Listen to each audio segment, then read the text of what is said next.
archaeologists just discovered a bunch of sunken ships filled with gold, including a Spanish galleon with 22 tons of gold and silver. This much gold today is worth about $2 billion, and this is the money from one ship alone. Archaeologist Alexandre Monteiro made this discovery almost by accident. He was studying some documents when he found some information about a ship that went missing in 1615, and he decided he wanted to find it. After many years, Alexandre found not just this specific ship, he actually discovered 8,620 shipwrecks in the waters of Portugal alone. Out of this number, 250 are gold-filled shipwrecks, a discovery that would make any Jack Sparrow shake in his boots. Most of these ships went down for boring reasons like the weather, but sometimes they were destroyed in battles, which may or may not have been super epic. They were carrying gold and other treasures from the New World to Europe, and of course, everyone wanted a share. Alexandre had been studying historical shipwrecks for 30 years now, so he has discovered many ships that went down in somewhat glorious ways. In 1816, for example, a ship of one of the richest men in Portugal sank in Australia, with an insane amount of 66,000 silver coins. This was the first ship from Portugal to ever plunge in the waters of Australia. The bad news is that these ancient sunken vessels, filled with riches and epic stories, are not so easy to reach. They're deep down in the ocean and covered by sand. You could still try, but that would be stealing part of a country's history, and you wouldn't want to be that person, would you? Naturally, Portugal was not the only country that explored the seas back then. The coast of Europe is packed with sunken ships filled with gold. In fact, there are about 1 million historical shipwrecks underwater right now, and the treasures abandoned under the sea might be worth around $60 billion. It's an insane amount of money, but let me tell you that these gold-filled sunken ships aren't really worth the hassle. There are many stories of maritime treasure discoveries that turned into insane lawsuits and even long jail time. Our first story starts in 1746, when a violent storm crashed a ship called Prince de Conti near an island in Brittany. The ship was filled with tea, ceramics, and 100 gold ingots. Of course, the owners of the ship tried to save the loot, but if it's not easy now, imagine how it was back in the 18th century. It took more than 200 years for the vessel to be found. It finally happened in 1975, when a group of French men discovered it and decided to take pretty much every valuable thing they could find. Now, I said these things were not worth the trouble for a reason. In France, if you find anything that can be historical, you must declare it to the local authorities within 48 hours. Fail to comply, and you will be committing something known as a crime. To be fair, our French friends here did declare their findings, but only the corroded cannons from the ship. And the gold? Well, they sold it. Obviously, because each gold bar is worth between $125,000 to $231,000. It took French authorities almost 50 years to retrieve the stolen gold, and they didn't retrieve all of it. Part of it was bought by an elderly couple living in Florida, and the crime is so serious they were charged for connection with money laundering, organized crime, and the trafficking of cultural goods. The poachers also sold some gold ingots to the British Museum collection.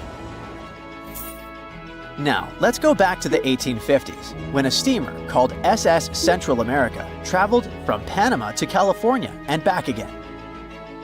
This was during the California Gold Rush, a time when 300,000 people moved to California to dig for gold.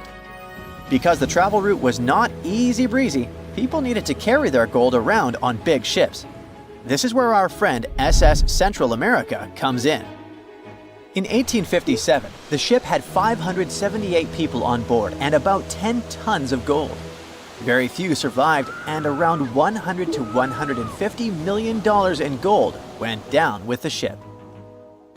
All of this explains why in 1988, a group of investors from Columbus decided to finance a research project to find this ship. The research was led by a guy named Tommy Thompson.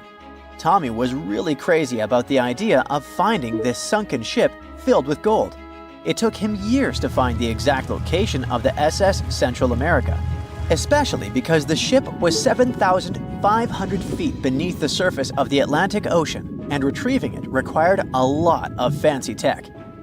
A group of 161 investors paid for his adventure, but it goes without saying that they were not doing this out of love from their hearts. They invested $12.5 million in this project because they were expecting to earn at least 10 times more. But since life is not all sunshine and rainbows, 39 insurance companies sued the research team as soon as they retrieved the gold. Back when the ship was up and running, these companies insured the cargo of the SS Central America, and when the cargo was finally retrieved, more than 100 years later, they wanted to be compensated. They said it was not their job to retrieve it, but that doesn't mean they abandoned it. This crazy talk didn't stick, and 92% of the gold was given to the research team. The plot thickened when the investors were scammed by none other than Tommy Thompson, who fled with $4.16 million. He also had 500 gold coins, but he's not telling a soul where they are. Nonsense like this is the reason why most countries have rules to protect cultural properties. And yes, sometimes shipwrecks can be a cultural property. Obviously, there are many maritime treasure discoveries that happen without breaking any laws. The SS City of Cairo, for example, was a steamship that submerged in 1929 with 2,000 boxes of silver coins weighing 122 tons. A company called Deep Ocean Search retrieved the coins from a depth of 17,000 feet, which is 4,500 feet lower than the Titanic. 34 million pounds went to the UK Treasury, and the Deep Ocean Search also got a share. The good news here is that some of the coins can be bought by collectors, legally. Paying for a treasure is probably the closest you can get to an underwater archaeology find. I know, all I did was destroy your piracy dreams. But while raiding gold-filled shipwrecks may be a crime in most countries, or just financially impossible for us mere mortals, not all hope is lost. There is about $771 trillion worth of gold lying on the ocean floor, and it doesn't have an owner. It's like an underwater gold mine, except the gold is in the water.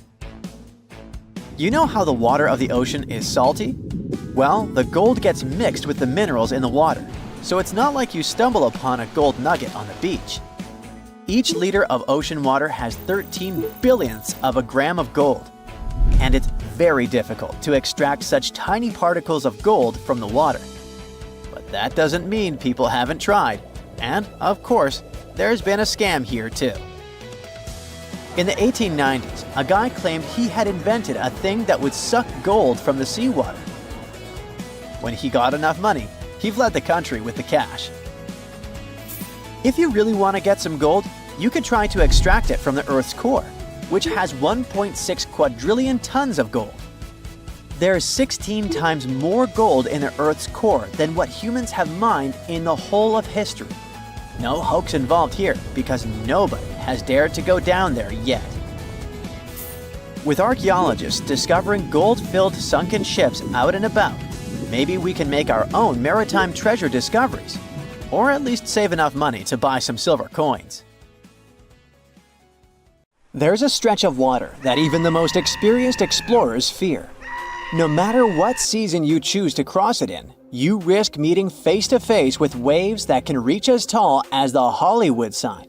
I'm talking about the Drake Passage, the waterway connecting the Pacific Ocean to the Atlantic Ocean, stretching from Cape Horn at South America's southernmost tip to Antarctica's South Shetland Islands. It's about as wide as the distance from London to Berlin and takes up to 48 hours to cross. Some sailors compare getting on the other side to going to the moon. That's how challenging it is.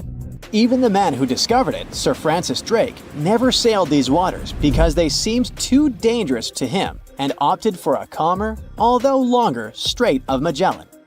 The passage took the lives of around 20,000 sailors and over 800 ships. Tourists who want to see Antarctica cross the Drake Passage on a regular basis, although it's still often called the world's most terrifying ocean crossing. The Antarctic Peninsula, where travelers go, isn't really part of Antarctica itself. It sticks out and points towards South America like two fingers almost touching it. The water gets squeezed between these two land masses, making strong ocean currents. The passage is part of the Antarctic Circumpolar Current, the largest ocean current on Earth. The water rushes through the passage at a speed between 95 and 150 million cubic meters per second, which makes it rougher. And then there are winds that usually blow from west to east and are very strong between 40 and 60 degrees latitude. That's why those areas are called the Roaring Forties, Furious 50s, and Screaming 60s. Land slows down winds, which is why storms hitting Ireland and the UK get weaker as they move east. But Drake's latitude is the only place where winds can blow all around the Earth without being stopped by land, so they keep getting faster. These strong winds turn into huge waves that can hit ships really hard, normally around 13 to 16 feet tall. They're much higher than waves in the Atlantic. Drake Passage also has underwater mountains that you can't see. The huge current squeezes through this narrow passage and causes waves to crash against these mountains underwater. These internal waves create whirls that bring cold water up from the deep ocean. So it's not just rough on the surface, the water is wild all the way down. The first sailor managed to sail around Cape Horn and through the Drake Passage in 1616. It was a Dutch navigator, Willem Schouten, in 1616. But the most famous attempt to cross it was undertaken by Sir Ernest Henry Shackleton on his ship named Endurance. He and 27 of his men set off from South Georgia, aiming to reach Vassal Bay in Antarctica. But things didn't go as planned. On January 19, 1915, their ship got stuck in the ice. And by October, it began to sink. They camped on floating ice for 2 months before sailing lifeboats to a remote, icy place called Elephant Island. Shackleton and 5 men made a risky journey to South Georgia to get help. It took them 15 days to cross Drake Passage with hurricane winds. Finally, they arrived safely and organized a rescue for the rest of their crew. Scientists found the shipwreck of Endurance only in 2022, 10,000 feet below the water. In December of 2019, 6 fearless athletes decided to cross the Drake Passage by rowing a boat for the first time in history. It took them 12 days of non-stop rowing with a 90-minute rotation of rowers. They managed to do it, and it was probably the hardest possible way to cross the passage. The athletes mentioned it was cold, wet, and dirty, and the waves hit them like walls. The weather in the Drake Passage changes a lot, but ship captains can always see it coming and change their path. They will move the departure time to have a safety margin and not to get stuck in the middle of the passage in the worst possible conditions. Sometimes, the journey will be smooth and calm, and they call it Drake Lake. Other times, people on the ship will feel rough waves, which is called Drake Shake. Some experienced captains who often cross the passage say that the Drake Lake effect happens once in every 10 crossings. And they see the Drake Shake once or twice in every 10 journeys. A schooner or a kayak will probably not survive the journey among giant waves, but modest vessels and cruise ships have sturdy hulls and advanced stabilizing mechanisms. So, the journey isn't that dangerous anymore, but still, it's quite an adventure, especially if you're seasick. If you don't feel like risking it but want to travel from the Pacific Ocean to the Atlantic Ocean by water the fast way, the Panama Canal is waiting for you. People first started thinking about making a water path across Panama in the 16th century. Back then, a Spanish explorer found out that only a thin piece of land separated the two oceans. But it seemed impossible to build it because of the mountains and thick jungle, so the idea had to wait a couple of centuries. Finally, in 1880, France, led by the man who built the Suez Canal in Egypt, tried to make the canal. But the people who started the construction soon found out it was much harder than it looked on a map.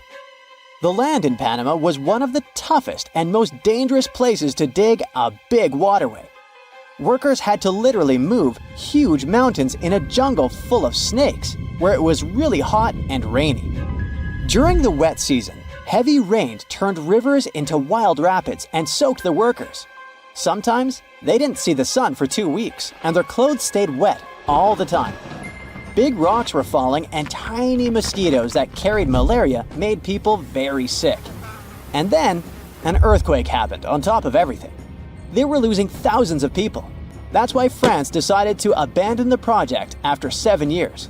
Then, the United States bought the French assets in the Canal Zone and finished it by 1914. It cost the U.S. around $375 million. The 50-mile-long passage of water saves ships traveling between New York and San Francisco 7,872 miles. Around 14,000 ships use it every year and pay around $1.8 million in tolls. So it looks like it all paid off. Another challenging waterway in this part of the world is the Amazon River.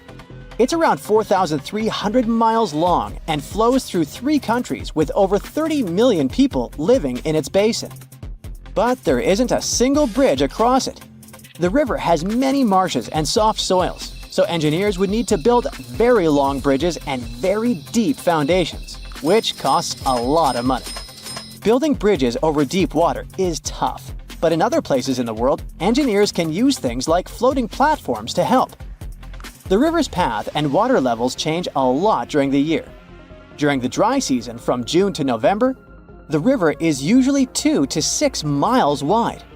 But in the wet season from December to April, the river can become as wide as 30 miles. And the water level can rise by 50 feet.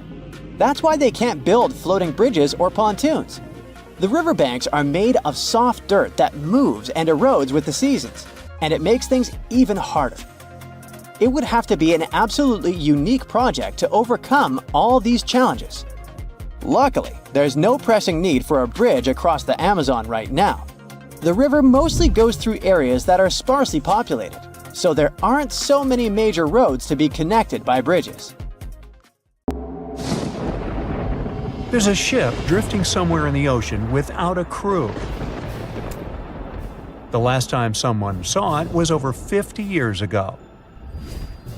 Its story reminds of that of the Flying Dutchman, a ship that's bound to sail forever and bring disaster to whoever sees it at sea. At least the legend says so. Unlike the Flying Dutchman, the SS Bay Chimo was definitely real and built for a German company in Hamburg and began as an ordinary cargo ship. It was trading supplies between Hamburg and Sweden in the Baltic Sea starting from 1914. It had a strong steam engine and a hull made of steel. A few years later, it became British property. Then, in the 1920s, a Canadian company purchased it for around $18,000, a huge amount of money back then. The new owner, the Hudson's Bay Company, was actively using the ship for several years. They would often send it on voyages from its home port in Scotland to Siberia, Alaska, the Yukon, and the Northwest Territories. It also passed through the Panama Canal and even the Suez Canal, with fur pelts for sale on board. Sometimes it would also transport passengers. It had completed 9 successful voyages before this strip of good luck came to an end. Starting from the 1930s, SS Bay Chimo would have trouble with ice and storms. When it first got trapped in ice in October of 1931, some of the crew managed to escape to Alaska. 15 of 22 sailors decided to stay with their vessel and try to save it. They had furs and other valuable cargo worth around $58,000 aboard. The company sent them supplies to survive the winter. They set camp near the ship out of the hatches, tarpaulins, and other materials, and offloaded the cargo. At the end of November, a blizzard rushed through the area, and it seemed like it had taken the ship with it. The ice platform had survived, but the ship broke free. Some of the crew members were sure it had sunk. But soon after, they heard from one of the locals who had spotted their ship around 45 miles away from their camp. The crew moved on with their lives, and the ship started its journey as a runaway vessel. People would spot SS Bay Chimo once a year or so, all the way until 1965. It was mostly spotted off the coast of Alaska. A man going to Nome with his sled dog, along with prospectors, explorers, and treasure hunters, all claim to have seen SS Bechimo. Someone tried to board it and take it to port, but ended up stranded on it for days because of horrible weather. Others got luckier and managed to take a whaleboat, some furniture, and other valuables from the vessel. Those who got close to the ship saw that it was damaged and missing the propeller. Still, it stayed afloat without a crew for at least 38 years and became the longest sailing ghost ship in history. In 2006, the Alaskan authorities started a project to solve the mystery of this ghost ship of the Arctic and finally find SS Bechimo, either still above or below the water. So far, the project has not been a success. SS Bechimo remains one of the estimated 4,000 ships that have disappeared off Alaskan shores. If the legend of the 17th century isn't lying, this ghost ship could be sailing somewhere along the Flying Dutchman. It belonged to the Dutch East India Company. Its captain managed to do the impossible for that time and sailed from Holland to Indonesia in only 3 months.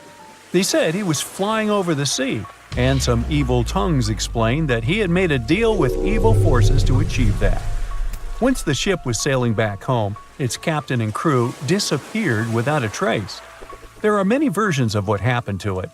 One of the first ones said it had tried to enter port at the Cape of Good Hope, got in a terrible storm, and sank as there was no captain to save it. Another legend says the captain had refused to obey the skies to let the ship sink during the storm.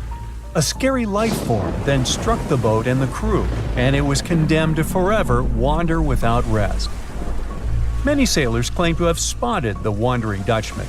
The Duke of York, who was to become King of England, mentioned having seen it in Australian waters. Right after spotting the ship, the man who saw it first fell from the top of the mast and didn't survive. There were more encounters with this legendary ship up to the middle of the 20th century. Ships would nearly collide with it as the Flying Dutchman jumped out of the blue. Scientists have a more logical explanation for this mystery: Fata Morgana, not to be confused with Hakuna Matata. Now, when you're out at sea on a hot day and the air is all wavy, it feels like when you look at the road on a scorching summer day. That's because of something called atmospheric refraction. When light passes through different layers of air with different temperatures and densities, it bends and twists. Sometimes, under certain conditions, this bending of light can create really bizarre optical illusions over the ocean, like sightings of the Flying Dutchman. The Fata Morgana phenomenon can make distant objects appear distorted, stretched, or even lifted above the horizon. So you can see a ship far away, but because of the way the light is bending, it will look like it's floating above the water or even disappearing and reappearing. A Fata Morgana is most commonly seen in polar regions, especially over large sheets of ice that have a uniform low temperature. But you can see it anywhere, even in deserts and over lakes on hot days. The first stories about ghost ships go all the way back to ancient Greek and Roman mythology. One of the most famous ghost ships in history is the Mary Celeste. This brigantine was traveling from New York City to Genoa and was fully stocked with provisions, but missing a crew when it was discovered in the Atlantic Ocean in 1872. The crew's personal belongings were also there, completely undisturbed. The final entry in their log was made 10 days earlier. We still don't know what happened to its crew, and the ship has inspired many spooky stories and legends. The Lady Lovibond was another legendary schooner that is believed to have been wrecked off the coast of Kent in the middle of the 18th century. The story tells that the ship's captain, Simon Reed, had just got married and took his bride on board for a celebratory cruise, despite the superstition that it could bring bad luck. They were on their way to Portugal when the first mate, who is also in love with the captain's new wife, went mad because of jealousy, attacked another crew member, and then took over the wheel and steered the ship straight into the dreaded Goodwin Sands. No one aboard survived, and the schooner is said to reappear as a ghost vessel every 50 years. In present times, many vessels become abandoned and turned into ghost ships intentionally. There are thousands of them floating in U.S. rivers, lakes, channels, and coastal waters. Some people lose their boats in storms and other extreme weather. Others have to abandon their boats because maintaining them can cost 10% of the boat's price. Plus, docking a vessel can add up to several $1,000s every year. Most boats have been made of fiberglass, so an owner can't just recycle them as scrap metal. So, once they want to get rid of it, they often tie it to a dock and sneak away, or leave it floating far away from the shore, or just try to sink it. When ghost ships sink in shallow waters, they can cause damage to coral reefs, mangroves, marshlands, oyster habitats, and wetlands. Plus, they can collide with unsuspecting regular ships and cause real trouble. So, don't do that. Enough said.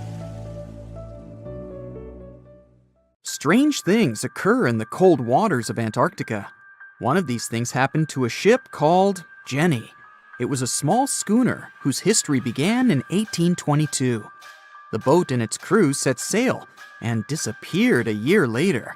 For 18 years, the ship was considered sunk. People forgot about it, but in 1840, the vessel reminded the world of itself. That year, the whaling ship Hope sailed through the Drake Channel in Antarctica. The crew members noticed a ship among icebergs. It was the schooner Jenny. It was floating slowly in the dark, with no signs of life. The captain of the Hope, Mr. Brighton, gave the order to approach the mysterious vessel. They thought it was some creepy ghost ship, but as they came closer, they noticed crew members on the deck. The sailors of the Hope called out to them, but received no answer. This time, it became clear that something terrible had happened to the Jenny. When Brighton boarded, he realized that the Jenny crew members weren't missing. They were here. Frozen people stood like statues. Brighton went down to the lower deck and found the captain. He was sitting frozen at the table, holding a pen. Brighton looked at the logbook. The last record was made on May 4th, 1823.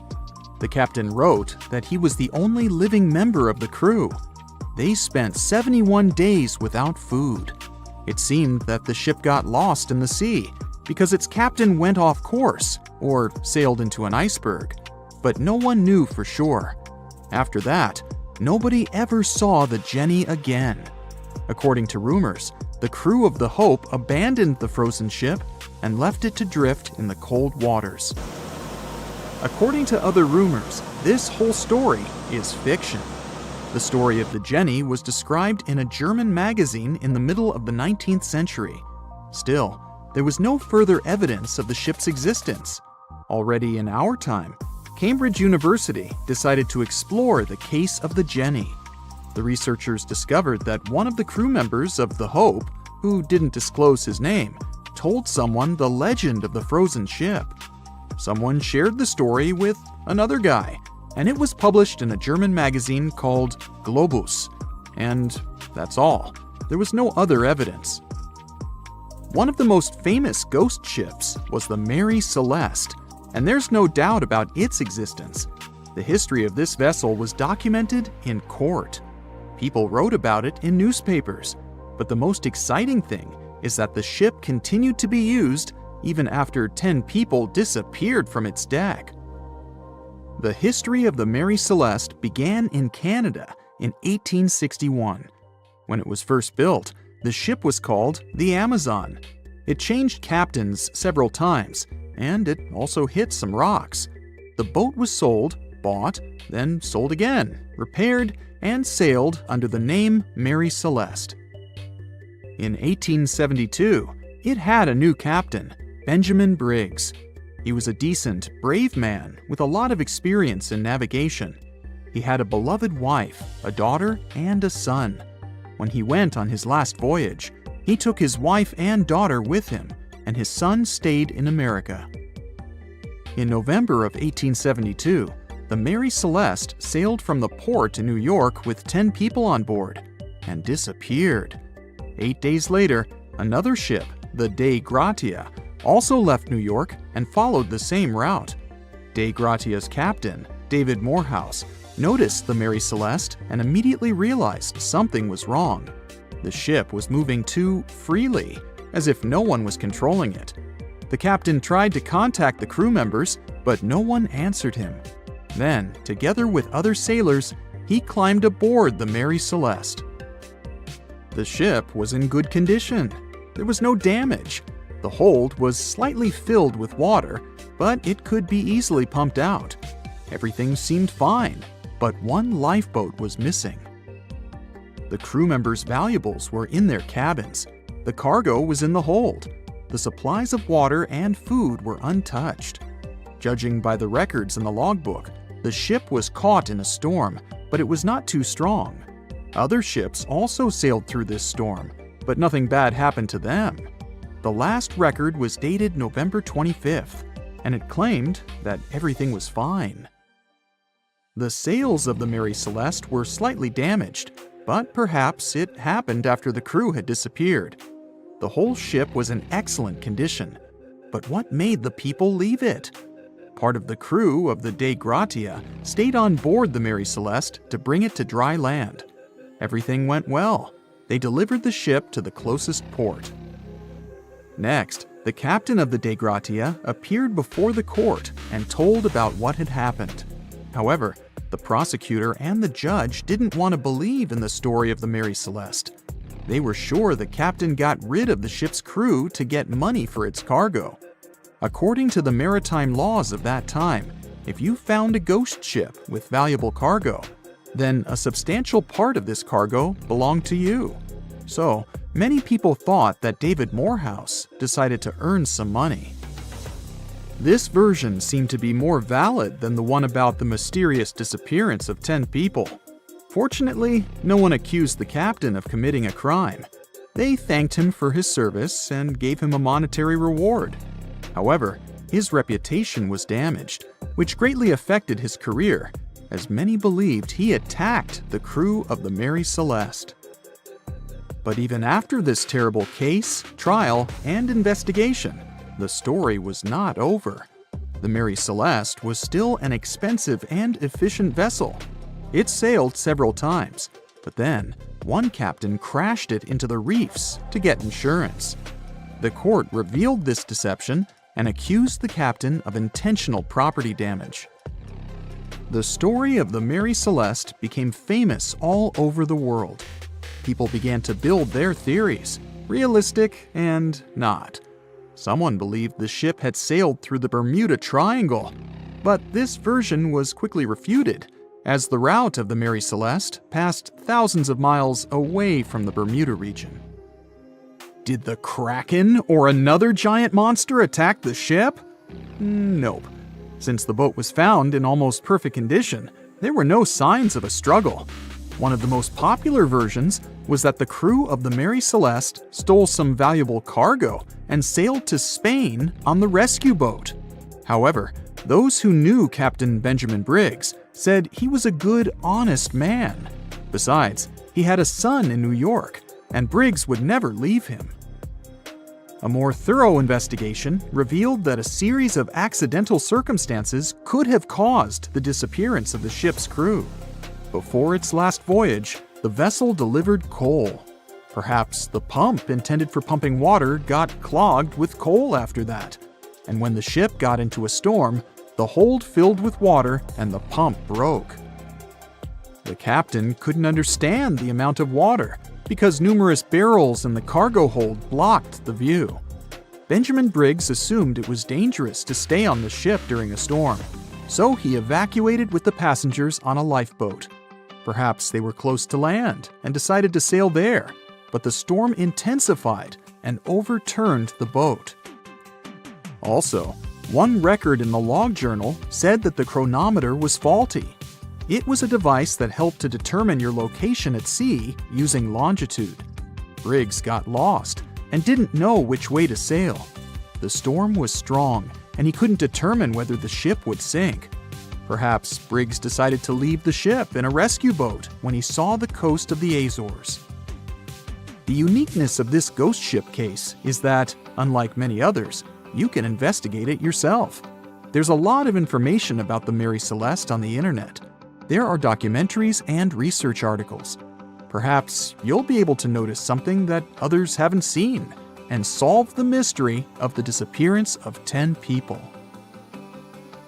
That's it for today. So hey, if you pacified your curiosity, then give the video a like and share it with your friends. Or if you want more,